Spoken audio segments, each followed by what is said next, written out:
পরীক্ষা এসে বললো তাই কি হয়েছে? তাহলে প্রস্তুতি নিছিস নি? আমি তোমার আগেই কইছিলাম এই পরীক্ষা মরীক্ষা আমার দিয়ে হইতো না। বেটা কথা কস নি বেটা, এখন তো নকলের পরে চলে পরীক্ষা।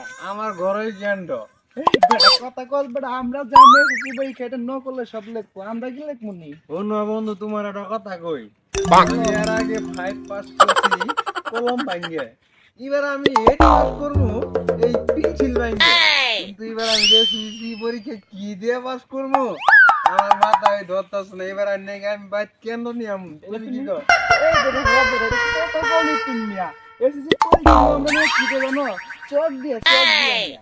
আমি গতকালকে একটা স্বপ্ন দেখছি কি জানো বন্ধু, কি দেখছো? স্বপ্ন দেখি আমার পরীক্ষা দিবা না সরকারে ঠেলাগাড়ি বানাইছে। আমি কি ঠেলাগাড়ি স্টুডেন্ট, তুমি আমার কত এই বেটা,